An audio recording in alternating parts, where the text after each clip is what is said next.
Hola, ¿qué tal? Muy buenas noches, bienvenidos a Extra Noticias. Es un gusto poder informarle y vamos a iniciar de inmediato con las informaciones porque la ineficiencia en la infraestructura de transporte le sale muy caro al país. Las empresas incluso pierden millones por atrasos en mala ejecución y deterioro de las vías.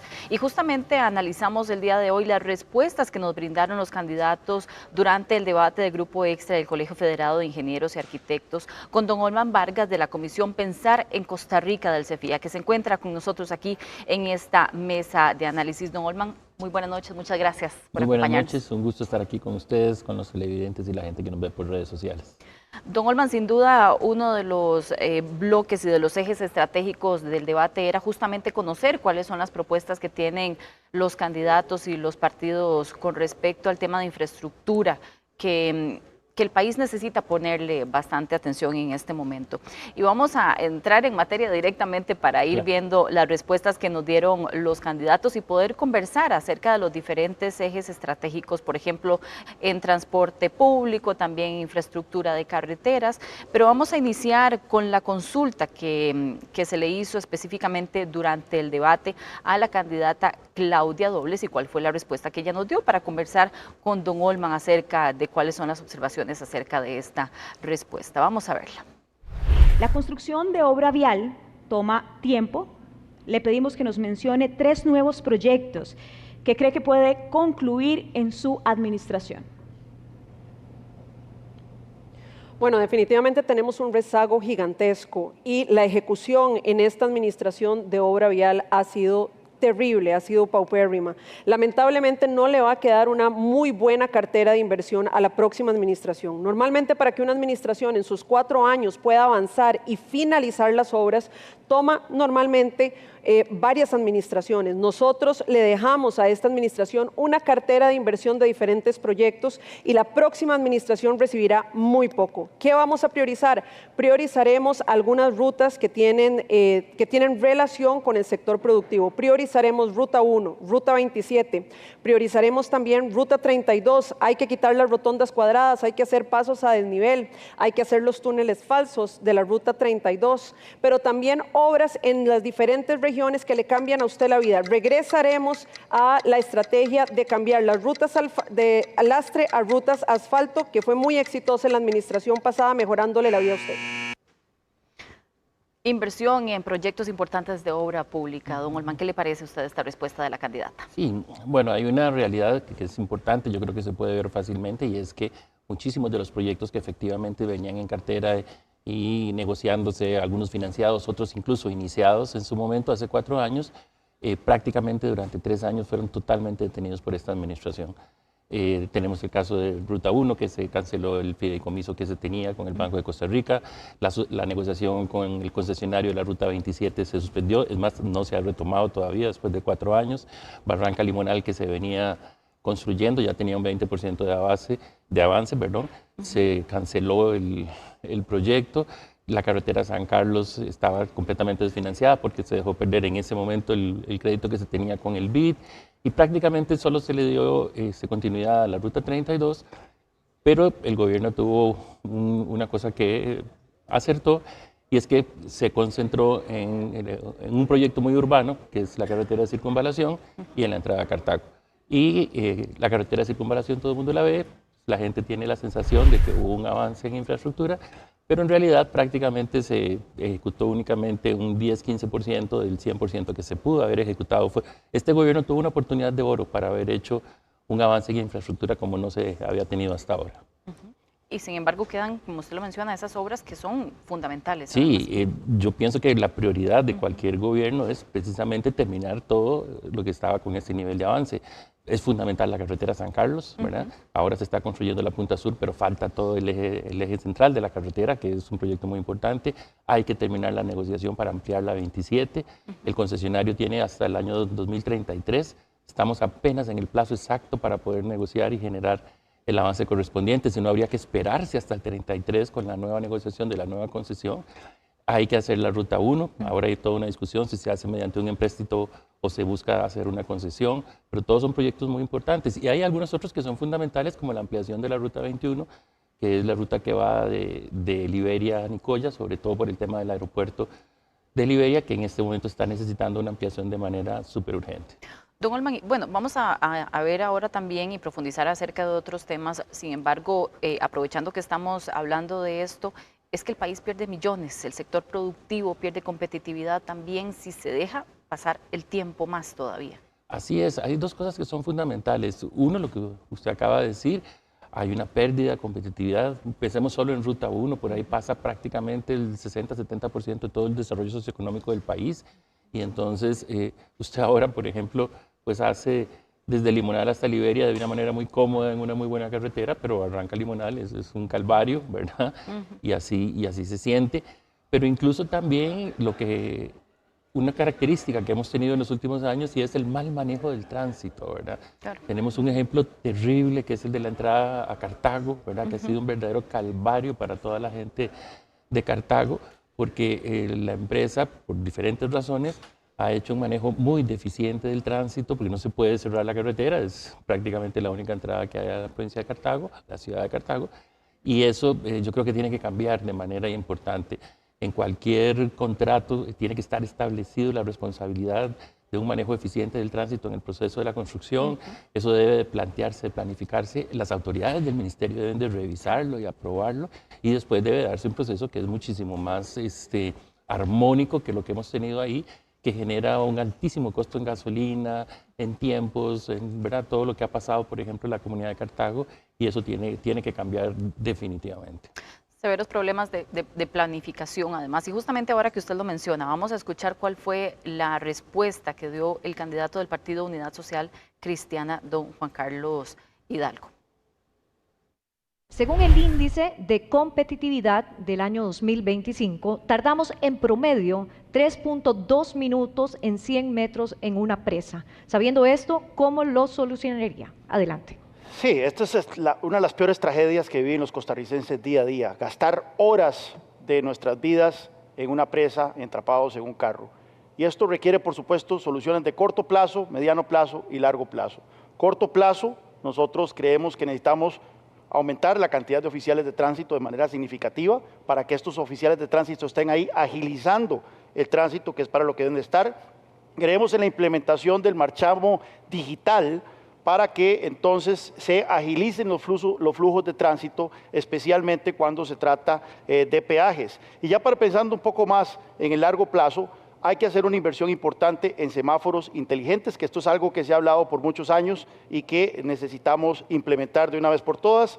Y, por supuesto, una solución de transporte público eficiente y accesible, que puede ser el tren, por supuesto, y vamos a analizar el proyecto que deja el gobierno, o un sistema de buses rápidos BRT con carril exclusivo.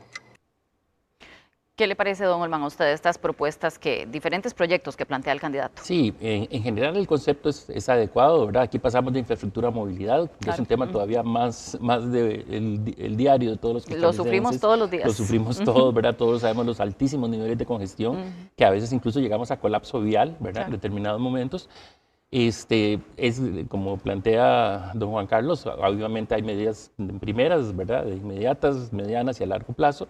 Con las de largo plazo estamos de acuerdo, puede ser el tren, pueden ser los BRTs, ahí el tema es el tema del subsidio, eso es fundamental, analizarlo y buscar un fondo que genere un subsidio de transporte público, en este momento no existe, porque no se le puede cargar toda la tarifa a los usuarios, porque la mayor parte de la gente no va a estar en capacidad de pagar tarifas altas, entonces en el largo plazo eso está bien.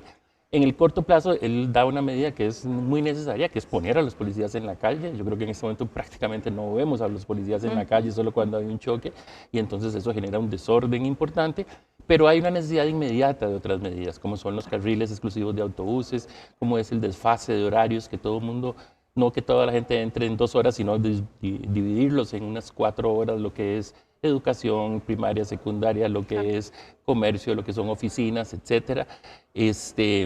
La carga y descarga que tantas presas genera cuando usted entra a nuestros centros urbanos de San José, en Alajuela, Heredia y Cartago, y usted ve un camión descargando materiales a las 10 de la mañana frente a una tienda, a un nivel comercial, y eso genera una gran presa, ¿verdad? Y un colapso. Entonces, hay una serie de medidas que son inmediatas, que súper necesarias y que tienen una ventaja. Como no se están haciendo ninguna de esas medidas, si usted las implementa en el corto plazo, podría empezar a tener consecuencias positivas en un corto plazo. Y eso es algo que tal vez la gente no ha medido, pero en una nueva administración es una absoluta necesidad entrar con esas medidas, y el hecho de bajar un poco los niveles de congestión le va a dar a la gente la confianza y al ministerio el tiempo para ir hacia medidas un poco a mediano y largo plazo que puedan ser mucho más significativas y mucho más sostenibles en el tiempo.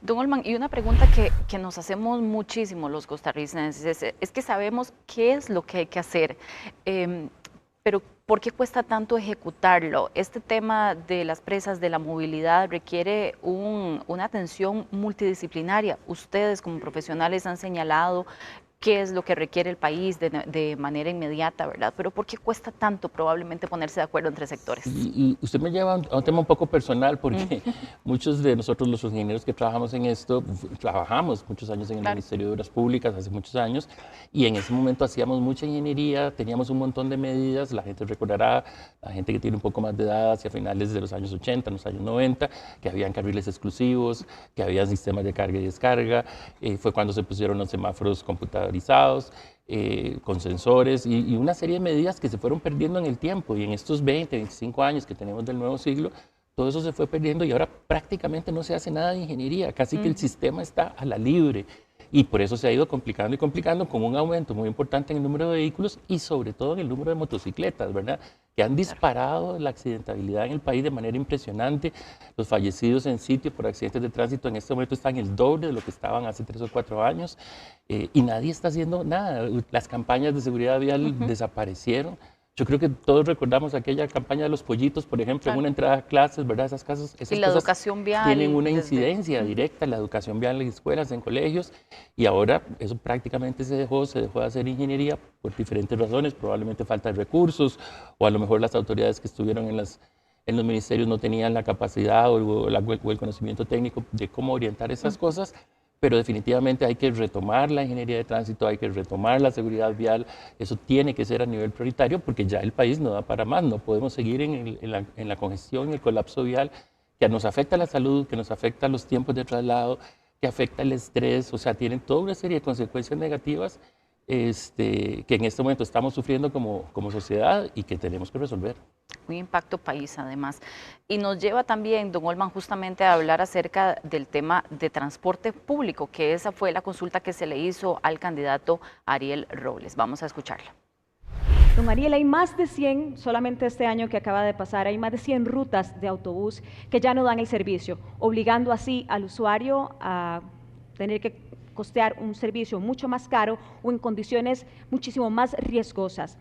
¿Cómo le devolvería el acceso al transporte público, específicamente a la modalidad autobús, a los usuarios? Nuestra reforma en materia de transporte público tiene varios cambios. Primero, creemos en el tren eléctrico urbano, no importa si fue de la administración anterior, de la administración actual, hay que utilizarlo, hay que mejorarlo, hay que echarlo a andar, no puede ser una discusión politiquera. Segundo, tenemos que renovar la flota de buses en nuestro país. Es cierto que hay rutas que se han abandonado, pero hay una responsabilidad constitucional del Estado costarricense de atender esas rutas que se han abandonado. Lejos de lo que planteaban otros partidos políticos de aumentar la vida útil de los buses de 15 a 20 años, buses que se queman en la calle y que brindan un pésimo servicio. En nuestro caso, creemos que a través de fondos internacionales podemos fortalecer una flota de buses verdes. Eso va a contribuir a que podamos llegar a lugares donde no estemos llegando y también lograr financiar el acceso para que las personas puedan lograrlo. Esto es con voluntad política. Así como establecimos el cobro electrónico para pagar pasajes de bus, así vamos a enfrentar el sector autobusero para estos cambios que estamos proponiendo. La modernización del transporte público, don Olman. Sí, este es un tema más complejo, digamos, desde el punto de vista técnico.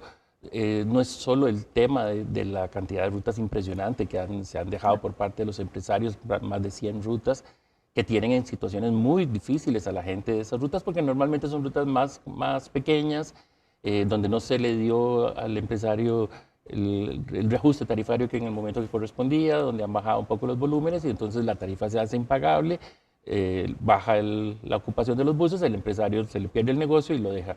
Eso necesita necesariamente de una serie de estudios de base fundamentales donde se haga un análisis, lo que se llaman estudios de demanda, para readecuar las rutas. Si hay rutas que en determinado momento pueden estar no teniendo ocupación adecuada para poder pagar una tarifa a un empresario, hay que ver dónde está en esa demanda, cómo se está moviendo la gente. Han habido cambios muy importantes en la movilidad de las personas que se deben a muchas cosas, el mismo crecimiento de las ciudades, de las poblaciones, el crecimiento comercial o la baja con respecto a escuelas y colegios, porque la baja de la escolaridad también tiene una incidencia en el transporte público, y eso sí necesita de estudios técnicos para poder hacer un replanteamiento. Estamos de acuerdo que hay necesidad de ir hacia un transporte eléctrico.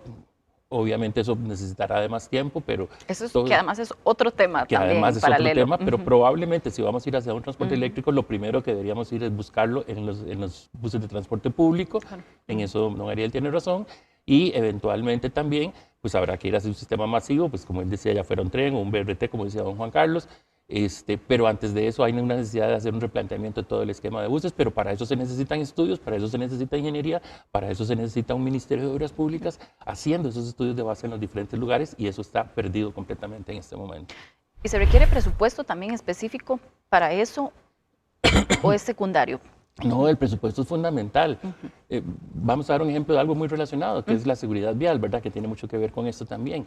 Imagínese usted que el Consejo de Seguridad Vial, el COSEVI, maneja un fondo de las multas de tránsito que más o menos se recaudan 50.000 millones de colones al año, pero lo que el gobierno central en estos últimos años le ha asignado son alrededor de 22.000. Ni siquiera el 50% de lo recaudado, a pesar de ser un fondo específico que está establecido por ley. El gobierno central, con sus necesidades fiscales o lo que sea, lo coge para otras cosas, y entonces la plata apenas alcanza para pagar un mínimo, pero aquel Consejo de Seguridad Vial que tenía plata para financiar patrullas, para financiar semáforos, para financiar estudios, para financiar cámaras en las carreteras y un montón de cosas, pintura, imagínense la importancia de la pintura de carreteras, los ojos de gato en nuestras carreteras que tienen tanta lluvia en el año, y todo eso se ha dejado de hacer porque el gobierno está utilizando la plata de un fondo específico para otras cosas. Entonces, claro que se necesitan recursos para eso, que no es que no haya, sino que se están utilizando en otras cosas, y eso es una de las cosas que se tienen que retomar en atención a la necesidad estricta que la sociedad tiene en estos temas. Y vamos a ver otro tema también fundamental, el tema del tren. Esta fue una de las preguntas que se le hizo a la candidata Natalia Díaz. ¿Iría adelante usted con el actual proyecto del tren eléctrico? ¿Sí o no? ¿Y por qué? Adelante. Por supuesto que sí, donde quede el proyecto. A mí no me interesa saber de quién es el tren, lo que me interesa es resolver el problema.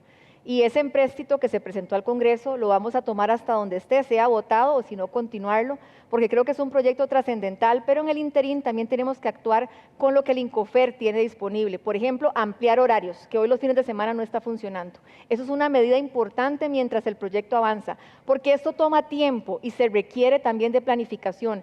Aquí tenemos que empezar a planificar a largo plazo. No es que un candidato va a empezar a priorizar un proyecto o el otro, eso no está bien. Esto debería ser una matriz seria de proyectos a 20, 30 años que no dependa de un presidente de la República, sino de una visión país. Don Olman, un proyecto en el que no hemos podido avanzar, lamentablemente. Sí, el proyecto del tren eléctrico tiene dos condiciones, una que es muy favorable, otra no tanto. La muy favorable es que para una alianza público-privada, para una concesión, el Estado puede dar el corredor, y es un corredor muy importante que une a la Juela, Heredia, San José y Cartago, y eso es una gran ventaja para ir a un proceso de concesión. Tiene el problema que la movilización de gente hay que optimizarla, y todavía los volúmenes pareciesen no dan para tener una tarifa adecuada. Eso necesitaría subvencionar el proceso, o sea, que el gobierno pague parte del costo de la tarifa. ¿Y por qué no se tienen esos volúmenes? Bueno, porque Costa Rica es un país pequeño, no tenemos todavía la movilización, y porque hace falta, y en eso tiene razón doña Natalia, hacer algunas cosas previas. Por ejemplo, la sectorización de buses, o sea, optimizar el servicio de los buses en nuestras principales áreas metropolitanas, tiene que estar en función de la línea del tren que se va a desarrollar. Cuando usted acomode los buses de tal manera que vayan a alimentar el servicio de tren, o que cuando usted se baje de una provincia a otra puedan coger inmediatamente un bus o algún otro modo de transporte, todo eso tiene que estar debidamente planificado. Entonces sí se necesita de un proceso. De ahí es que ha salido la idea también, que se dijo antes, de un BRT, que son básicamente buses articulados, que se han utilizado mucho en otros países latinoamericanos, como México, como Colombia, como Brasil, y que han tenido un gran éxito, porque movilizan cantidades importantes de gente y tienen menos costo. El problema es que necesitan corredores un poco más grandes. Entonces, por ejemplo, entre San José y Cartago usted podría poner un BRT, entre Pavas y San José, o entre San José y Desamparados, pero hay lugares como Tibaso, como Moravia, donde no cabe un BRT. Entonces, pero podría ser una alternativa interesante mientras se planifica y se desarrolla la posibilidad de un tren por el corredor que todos conocemos y se ajustan las rutas de transporte público a el servicio que ese tren daría. Una interconexión, Una probablemente, que es interconexión, lo que buscamos exactamente. también. Eso se llama una interconexión intermodal, que son diferentes modos de transporte. El tren se interconecta con los buses, con los taxis, con los Uber, hay parqueos en las estaciones, hay comercio en las estaciones, que eso ayuda a financiar también la operación, y toda esa planificación debe darse, de que no es el tren por sí solo como un eje de atracción o generación de viajes, es también todo el desarrollo socioeconómico que se da alrededor de ese corredor. Que es algo con lo que soñamos desde hace mucho tiempo, ¿verdad? Y que tenemos que tener la capacidad de desarrollar. Lugares. Hemos hecho muchísimas cosas muy importantes en este país desde hace 150 años hacia acá. ¿Cómo no vamos a poder hacer eso? Definitivamente. Y nos lleva a otro tema también importante, que es puentes, el estado de los puentes. Vamos a escuchar, porque esta fue la pregunta que se le indicó al candidato del Partido de Liberación Nacional, Álvaro Ramos. En un reciente informe de la NAME se reportan más de 500 puentes en condición alarmante o de falla inminente. ¿Podría comentarnos alternativas para la atención prioritaria de estas estructuras? Sí, muchísimas gracias. Nosotros lo que hemos hablado es lo que está dificultando mucho poder reparar tanta infraestructura, involucra, entre otras cosas, hacer una reforma a la ley de expropiaciones, una reforma a la ley de contratación pública, a la de alianzas público-privadas y, sobre todas las cosas, acelerar la capacidad de tener los recursos, el financiamiento para los proyectos, porque eso es lo que los atrasa mucho, no tener el recurso, y por eso hemos propuesto el Fondo de Infraestructura Nacional, que captará recursos de todo el planeta, excedentes costarricenses, excedentes del resto del mundo, y con eso podemos acelerar la atención de, por ejemplo, los puentes. Ahora, además de eso, tenemos que generar mayor capacidad de crear los carteles, y por eso en el MOP tenemos que hacer una reforma, no tanto de mover las cajas, sino de cómo captamos, formamos y retenemos el personal técnico que requerimos para poder reparar esos puentes. Su opinión, don Olman, de esta respuesta. Sí, el tema de los puentes es un tema urgente, como bien decía Jessica, la periodista del CEFIA. Hay 500 puentes comprometidos en estudios que han hecho tanto la NAME como el Tecnológico de Costa Rica, y de esos 500 hay 100 que están muy comprometidos. Algunos de esos se están atendiendo ahora con el PROERI, pero todavía lo que hace falta es muchísimo dinero para poder intervenir, algo que es fundamental porque los puentes que están en operación ya todos cumplieron su vida útil, están pasando más vehículos de los que para los cuales fueron diseñados, e incluso vehículos más grandes y más pesados, lo que hace más grave la situación. Pero el tema es que hay que hacer algo urgente. La idea que expresa el candidato Ramos es una muy buena idea, generar un fondo especial que no existe a través de lo que él llama un fondo soberano, para poder financiar cosas como la atención de los puentes y algunos otros proyectos de infraestructura vial. Pero también hay que decir que hay una urgente necesidad, y hay una manera que siempre se ha pensado que podría ser, por lo menos para atender los puentes más urgentes, que es el fondo de emergencias. Pero hay desde hace muchísimos años una oposición muy fuerte, sobre todo de la parte legal de la Comisión Nacional de Emergencias, que insiste que el fondo de emergencias solo se puede utilizar de manera reactiva cuando ya pasó la emergencia. Cuando se cayó el puente, usted puede irlo a reparar, y no se puede usar de manera preventiva, a pesar de que pueda tener altos niveles de riesgo. Si se lograra cambiar esa interpretación o generar algún proyecto de ley de manera inmediata que posibilitara que el fondo de emergencia, por lo menos una parte, pudiera servir para atender los puentes, podría ser una medida muy rápida para poder empezar a atender los más urgentes, mientras se desarrolla, por ejemplo, lo que él establecía, que era la necesidad de un fondo mucho más importante, que ya pudiera venir a resolver el problema de una manera muchísimo más sostenible. Y vamos a ver otra dinámica también que se generó durante el debate siempre sobre estos temas de infraestructura, en la cual los candidatos se hicieron preguntas entre ellos. Escuchemos. Don Ariel, aquí estamos una nueva generación de personas que desean participar en política. Nuestra generación desea el teletrabajo. Cuando yo era superintendente de pensiones, promoví con mucha intensidad el teletrabajo y eso fue incluso antes de la pandemia. Y por eso mi equipo estaba listo para afrontar la pandemia y teletrabajar. ¿Me acompañaría usted en retomar con fuerza el teletrabajo para que la gente no esté ahogada en las presas todos los días? Planteamos 3 cambios profundos para poder lograr bajar las presas. Uno primero tiene que ver con justamente el tren eléctrico urbano. Uno segundo tiene que ver con la sectorización de las rutas de bus para que el servicio de buses esté en función de las personas, no de las empresas de buses. Y tercero, una política de teletrabajo. Está incluida en nuestro plan de gobierno. Vamos a cambiar el reglamento establecido para que no quede a criterio de la jefatura si se va a teletrabajo o no. Si hay un trabajo que es teletrabajable, don Álvaro, y usted lo sabe bien, esto no puede quedar amarrado a si el jefe quiere o no quiere por sesgos de que piensan que, bueno, que si una persona teletrabaja no va a cumplir con las funciones. Si ya se demostró, por ejemplo, en una pandemia, que se puede atender un servicio sin abandonarlo y hacerlo bien, el teletrabajo tiene que impulsarse y por supuesto que vamos a sumar esfuerzos desde nuestro gobierno. Esperamos que con la fracción que elija Liberación. Usted lo mencionó ahora, don Olman, ¿verdad? Es parte de las medidas para disminuir esos problemas viales que tenemos. Claro, la pandemia nos dejó 2 cosas, ¿verdad? Una fue el teletrabajo y otra las reuniones virtuales. Eso vino a quedarse con nosotros, pero necesariamente, y en eso coincido con los dos, se necesita de una política pública muy claramente establecida. Ya tenemos lecciones aprendidas a lo largo de los 6 años que ya prácticamente llevamos desde el tiempo de pandemia, desde el 2020 y el 21, y desde ese punto de vista esa política pública tiene que incentivar el teletrabajo que va asociado a otro tipo de cosas.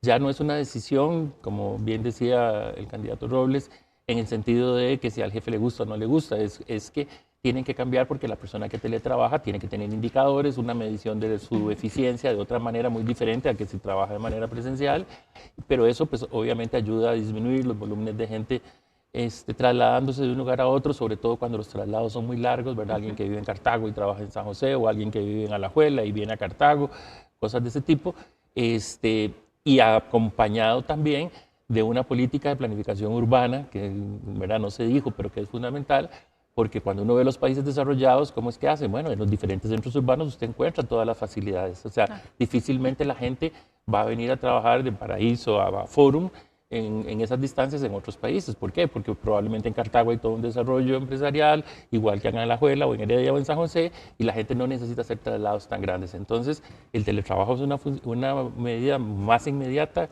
que, obedeciendo a una política pública bien pensada, va a funcionar, pero que además debe complementarse con una política de planificación urbana que haga un desarrollo más integral en cada uno de nuestros principales centros urbanos para que la gente no tenga que ir a buscar desplazándose en largas distancias, sino que pueda encontrar desplazamientos cercanos.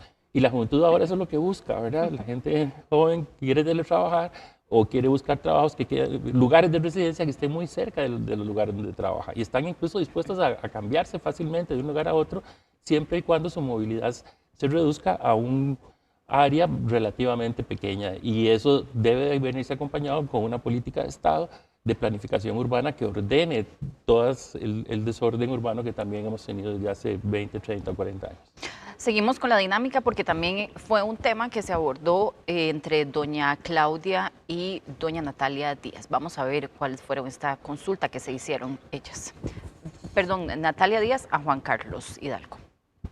Juan Carlos, ¿qué propuesta tiene usted en su plan de infraestructura sobre el tema de las rutas estratégicas cuando se cierran por daños, lluvias, una ruta 32, por ejemplo, una ruta también, el Cerro de la Muerte, Cambronero, que son cierres que a veces tardan días y que nos afectan en la productividad del país?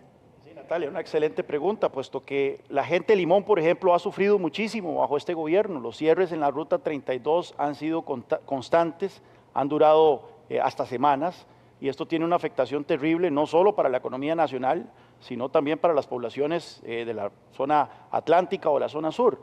Aquí tenemos que no podemos ser más papistas que el Papa. El problema es que a nivel del Ministerio de Ambiente también ha habido ciertas posiciones dogmáticas en materia ambiental. Por ejemplo, lo vimos con ese cierre que hubo hace unos meses, en donde no se abrió la ruta porque el MINAE impedía que se dinamitara una laja que estaba amenazando con deslizarse sobre la ruta.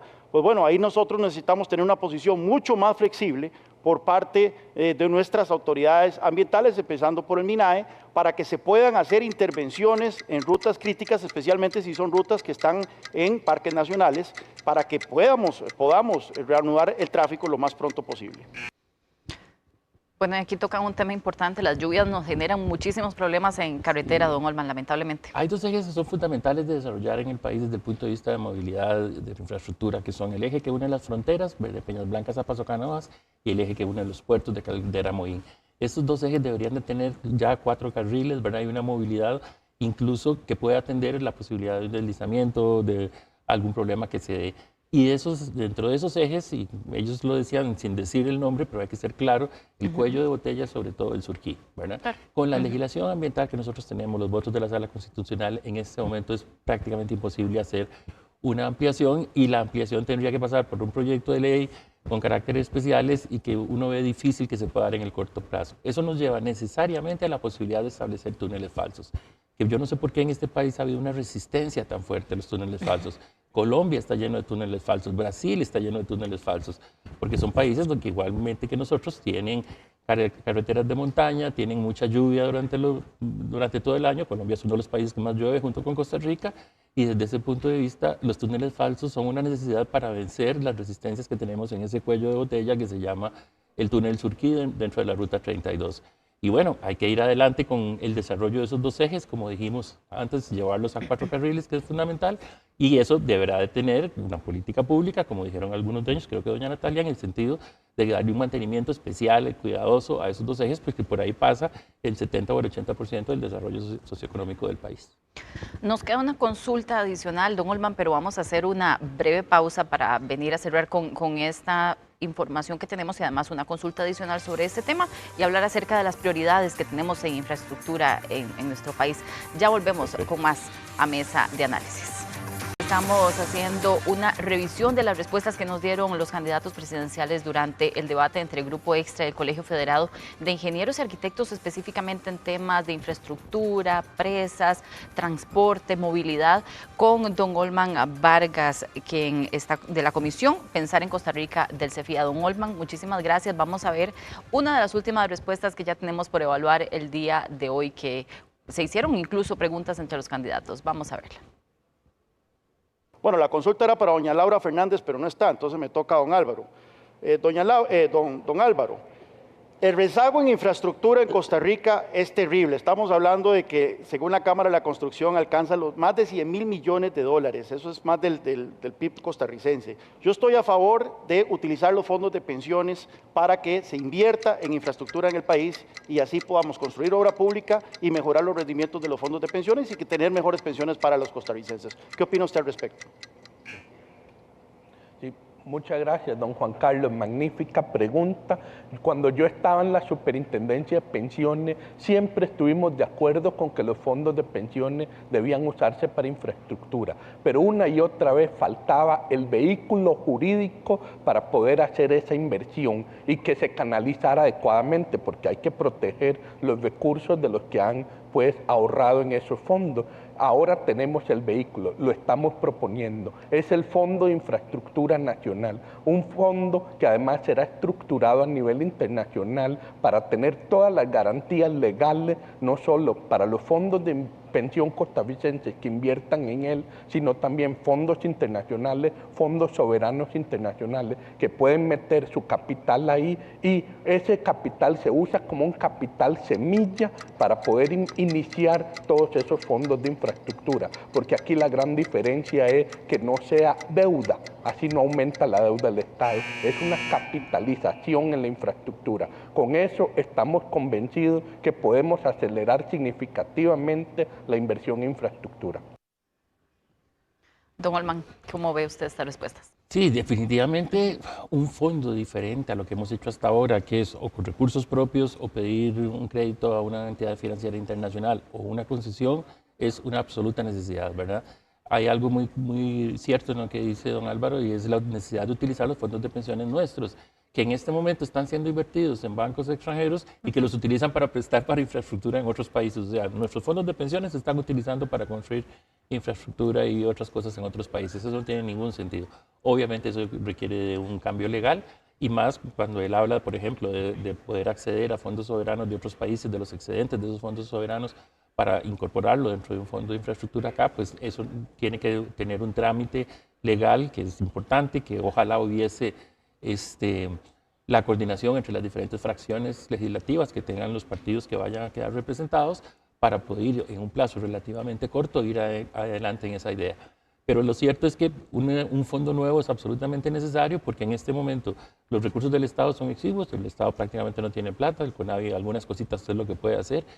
La capacidad de crédito financiero internacional está prácticamente topada, hay que ser muy cuidadosos con lo poquito que se tiene, y las concesiones en realidad no se han estado utilizando de la mejor manera. De hecho, ahora se está tratando de pedir un crédito internacional para la carretera, la Ruta 1, la ampliación de la Ruta 1, cuando Ruta 1 es el proyecto más concesionable que tiene el país.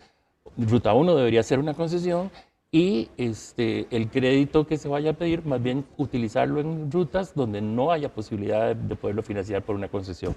Pero bueno, un fondo adicional, como podría ser un fondo de infraestructura vial, como se dijo acá, es una excelente idea, y ojalá se pudiera llevar adelante con el apoyo de las diferentes fracciones legislativas.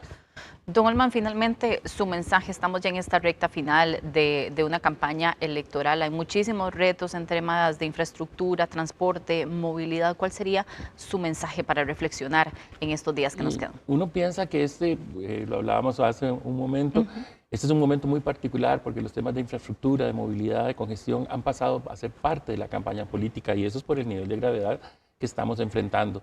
Desde ese punto de vista, la nueva administración, independientemente de cuál sea el partido que gane, tiene un gran reto, que es entrar muy fuerte en esta temática, que es fundamental para la calidad de vida de los costarricenses. Hay como una primera acción, que es terminar los proyectos que ya se están ejecutando. O sea, no podríamos dejar proyectos botados o parados, como se hizo en esta administración. Al contrario, lo que ya está caminando hay que terminarlo, hay que llevarlo adelante. Hay un segundo grupo de proyectos que se pueden financiar de diferentes maneras. Hay que ir adelante con esos proyectos, y hay que recordar que hay que volver a establecer una cartera de proyectos que en este momento no se están tocando, no están financiados, nadie está pensando en ellos, pero que son muy necesarios para el país, como puede ser la Radial Heredia, que es un proyecto urbano, como puede ser la ampliación de Palmar a Paso Canoas, que es un proyecto fundamental para el comercio con Panamá, y más ahora que Panamá trae un tren hasta la frontera, o como puede ser la ampliación de la Ruta 21, que hablamos antes, frente al aeropuerto de Liberia, que tiene altísimos niveles de congestión y que es urgente empezar a desarrollar. Entonces, en ese contexto, la priorización, que es lo que se está haciendo que se termine, el llevar adelante otros proyectos como la carretera San Carlos, como la ampliación de la Ruta 1, como la ampliación de la 27, y también empezar a trabajar en la cartera de proyectos para ser desarrollados, ya no por el gobierno que viene, sino por otros proyectos más adelante. Todos estos proyectos deberían ser proyectos país, se deberían entender así, no como proyectos de un gobierno, sino como proyectos del país que se van desarrollando independientemente del gobierno que llegue. Que no exista esa separación y esa, cuando se detienen todos esos proyectos que son fundamentales. Desgraciadamente, uno de los grandes errores políticos que hemos tenido, y por muchas administraciones, incluida la actual, es que a los proyectos se les pone nombre, se les pone apellido, se les pone color político, y no se dan cuenta que esos proyectos en realidad son necesarios para toda la sociedad como un todo. Eso tiene que superarse, tenemos que madurar como país, como sociedad, y ir, como en otros países desarrollados, a proyectos país que se van desarrollando en el tiempo que sea, con los montos que corresponden, independientemente de los cambios a nivel gubernamental que se vayan dando. Y una continuidad. Don Olman, muchísimas gracias por habernos acompañado en esta mesa de análisis. Vamos a estar muy pendientes entonces de estos temas, por supuesto. Un gusto estar aquí. Muy buenas noches. Buenas noches a todos. Continuamos ahora con otras informaciones. Hasta las 8:45 de la noche del día de las elecciones conoceremos el primer corte con los primeros resultados. La información llegará después, cada 15 minutos. Este 1 de febrero, cuando el reloj marque las 6 de la tarde, las urnas cerrarán y empezará el conteo de votos. Sin embargo, transcurrirán casi 3 horas para que el Tribunal Supremo de Elecciones publique el primer corte con cerca del 35% de las juntas receptoras. Existe ya todo un protocolo establecido por el tribunal y las capacitaciones respectivas a los funcionarios encargados de recibir esa información. Ese protocolo y esa seguridad ya está establecida previamente. Para transmitir estos datos, 450 funcionarios del ente electoral utilizarán una aplicación instalada en teléfonos móviles mediante un software creado por el propio tribunal. El riesgo siempre existe, el riesgo de un ciberataque siempre existe. Lo que tenemos que tener tranquilidad los ciudadanos es que el Tribunal Supremo de Elecciones tiene diferentes controles para mitigar diferentes escenarios de riesgo. Y esto se ha trabajado con los diferentes equipos técnicos. El último corte se daría el lunes 2 de febrero al mediodía, aunque el país espera conocer quién será el nuevo presidente desde la noche del domingo. Y si usted está buscando empleo, podrá asistir a una feria de trabajo que se realizará en Alajuela el próximo lunes 26 de enero, que se ofrecen puestos en preparación de alimentos y bebidas dentro del aeropuerto Juan Santamaría. El horario será de 1 de la tarde a 8 de la noche y va dirigido a personas que buscan insertarse en el sector de turismo y servicios. Dicha feria permitirá que personas con o sin experiencia puedan optar por posiciones en servicio, cocina y limpieza, además de posiciones diversas en el sector operativo. Y las personas que quieran volar a Canadá ahora podrán hacerlo durante todo el año, ya que la aerolínea Porter Airlines habilitó desde esta semana 2 vuelos semanales al país norteamericano. Los vuelos saldrán del aeropuerto de Liberia en Guanacaste, lo que generará más empleos en esta terminal aeroportuaria, así como mayor desarrollo turístico y comercial en la provincia. En temporada alta, la frecuencia será de 6 vuelos por semana. Según el Instituto Costarricense de Turismo, el año anterior ingresaron a Costa Rica más de 26,000 canadienses por esa terminal aérea. Canadá se consolida como el segundo mercado emisor de turistas hacia Costa Rica y con amplio potencial de crecimiento. Recibimos la confirmación por parte de la línea aérea canadiense Porter Airlines de la expansión de vuelos desde Toronto a Guanacaste, debido al éxito de esta conexión inaugurada el pasado mes de diciembre. Y hace 3 meses fue la última vez que hablamos con Marcos Mora, el hombre de Matina, que tenía un linfedema que pesaba 40 kilos. Por eso hoy lo acompañamos a una de sus citas de control de peso en un proceso con el que sueña retomar su vida y volver a jugar como portero.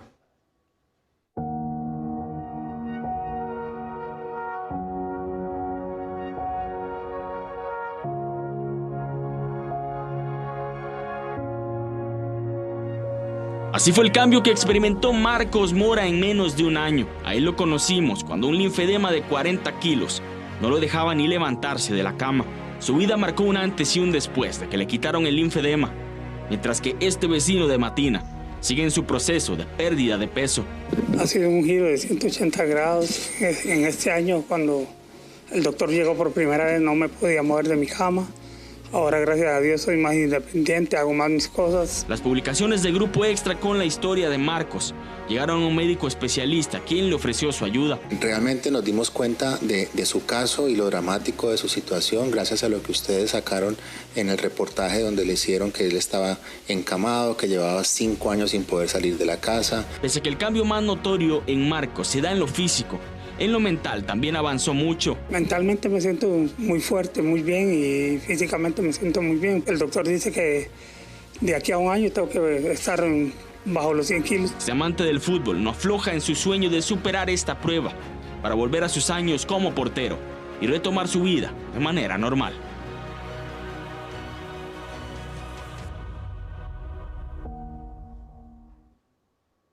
Y los problemas de infraestructura del Hospital de Niños llegaron a un punto crítico. El Centro Médico Pediátrico reportó inundaciones de aguas negras en una de sus bodegas. El problema expuesto ante la Junta Directiva de la Caja del Seguro Social muestra un proceso de deterioro acelerado que motivó a desarrollar planes de evacuación. Ante este escenario, el director del hospital, Carlos Jiménez, destacó la necesidad de hacer las reparaciones y construir la Torre de la Esperanza. No pudimos pasar los congeladores, no nos dio tiempo porque obviamente volvió a presentar fuga el agua cuando tiene por así decirlo, se atora por algún drenaje, aun y cuando creímos que ya había quedado resuelto el día viernes, la realidad que nos encontramos para el día lunes fue totalmente diferente. Obviamente se descartó el alimento que estaba en los congeladores, ya los congeladores fueron desinfectados y pasados. Vamos a una pausa y cuando regresemos un ciclista murió la tarde de este viernes luego de ser atropellado por un camión. Todos los detalles al volver. Y un ciclista murió la tarde de este viernes luego de ser atropellado por un camión en San Nicolás de Cartago frente al taller 3M. Tal y como estamos viendo en las imágenes, el accidente se dio cuando el conductor del camión hizo un viraje a la derecha e impactó a la víctima que circulaba frente al vehículo. El hombre tenía 50 años y según revelaron las autoridades, la policía de tránsito realizó la alcoholemia al conductor del camión, la cual resultó negativa. Y la Policía de Control de Drogas y el Servicio Nacional de Guardacostas decomisaron 1 tonelada de cocaína dentro de una lancha ubicada a 218 millas náuticas de Cabo Matapalo, en el Pacífico Sur. Los detenidos y la evidencia quedaron en custodia de las autoridades para el proceso correspondiente. Esta es la segunda embarcación detenida con droga durante el presente año. Un avión radar detecta este navío y logra nuestro guardacostas dar con él en horas de la noche y traerlo a puerto. 1 tonelada de cocaína y 9 paquetes de marihuana. 3 personas detenidas, 2 costarricenses y un ciudadano nicaragüense. Y el Poder Judicial tiene dudas con el proyecto de ley del sistema penitenciario que impulsa el gobierno y señala que la propuesta es deficiente. Los dictámenes del Instituto Nacional de Criminología no deben ser vinculantes al momento de que los jueces de ejecución de la pena decidan sobre beneficios carcelarios. Esa es la posición de representantes del Poder Judicial que aducen deficiencias en la propuesta de ley del sistema penitenciario que impulsa el gobierno. El proyecto de ley en general no difiere mucho, como hemos explicado, del anterior.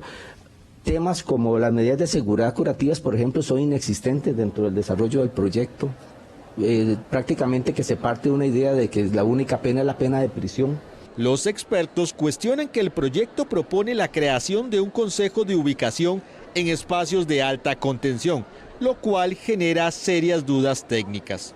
El proyecto tiene muchas deficiencias técnicas, empieza diciendo que es una ley del sistema penitenciario, pero en su motivación dice que es una ley del sistema penitenciario de ejecución penal, porque hace una confusión técnica entre lo que es el derecho penitenciario y otras ramas del derecho que se relacionan con el mismo. Los especialistas abogaron por penas alternativas para delitos no violentos, al señalar que el encierro masivo es costoso y no ataca necesariamente las causas del delito. Y el ministro de Justicia rechazó las críticas a la estrategia para combatir el narcotráfico. También defendió el manejo en seguridad del actual gobierno.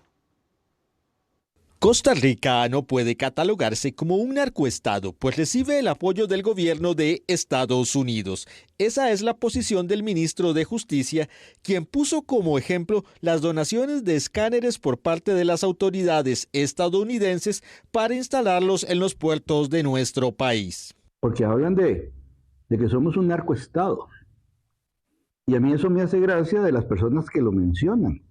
Porque a mí me gusta ver la trayectoria de las personas. ¿Quiénes son los que lo dicen? ¿Y qué han hecho por el país?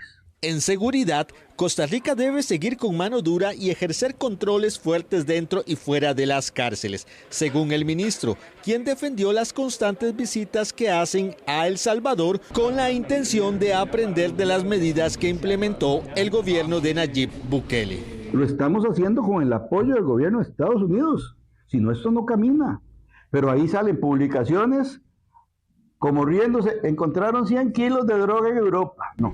¿Cuánto evitamos que salieran? Porque todavía no están funcionando al 100%. ¿Y cuánto vamos a evitar cuando esté al 100%? El jerarca no sabe qué pasará con su futuro después del 8 de mayo cuando finalice el actual gobierno, ya que no regresará a su plaza en el Poder Judicial. Y el rostro de los indecisos es un nuevo formato multiplataforma de Grupo Extra que pone el foco en las personas que todavía no definen su voto. Veamos. Antes de decidir, hay dudas, y esas dudas tienen rostro. No sabe aún por quién votar, tiene dudas o siente que ningún candidato termina de convencerle. Ante la inquietante cifra de 30% de los electores aún indecisos, Grupo Extra abre un espacio para escuchar sus inquietudes y darles voz. El rostro de los indecisos es un nuevo espacio multiplataforma que pone el foco en las personas que todavía no definen su voto, como una realidad que evidencia la necesidad de generar diálogo ciudadano sin confrontación política. En este casting que estamos buscando a las personas que van a acompañarnos a sentarnos en la mesa, los protagonistas de la noche, es decir, en esta oportunidad los protagonistas no van a ser los candidatos. Queremos que realmente los protagonistas de este debate, si de alguna forma queremos llamarlo, o este conversatorio de ideas, van a ser la gente tal cual. Queremos perfiles diferentes, no importa la edad. Lo único que queremos es que nos envíen este video vía WhatsApp, donde la gente podrá en un minuto contarnos quién es, cuál es su nombre, cuál es su edad, a qué se dedica y por qué sigue indeciso y qué lo haría de alguna forma cambiar de posición. Más que invitados a participar y a enviar sus videos de un minuto al WhatsApp, y los esperamos el próximo miércoles a las 8 de la noche en El Rostro de los Indecisos. Si usted forma parte de ese grupo de indecisión, puede enviar un video vertical de un minuto al WhatsApp 7070-4142 explicando por qué está indeciso y qué le ayudaría a tomar una decisión. Dudar también es parte de la democracia. Necesitar más información, escuchar nuevos mensajes, sentarse con las demás personas también es parte de la democracia. Que un pueblo informado es un pueblo libre. Entonces, realmente crear estas plataformas nos permiten generar estos espacios colectivos donde las personas puedan informarse. También queremos decirle a la gente que dudar no está mal. Lo malo yo creo que realmente sería quedarse en nuestras casas y darnos cuenta que cuando un país realmente escucha a su gente, se fortalece la democracia. El Rostro de los Indecisos se transmitirá este miércoles 28 de enero a las 8 de la noche por Extra TV, Extra Radio 92.3 y nuestras distintas plataformas digitales. Porque en este programa, tu opinión importa. Y así llegamos al final de esta edición. Muchas gracias por habernos acompañado. Que tenga muy buenas noches y muy buen fin de semana.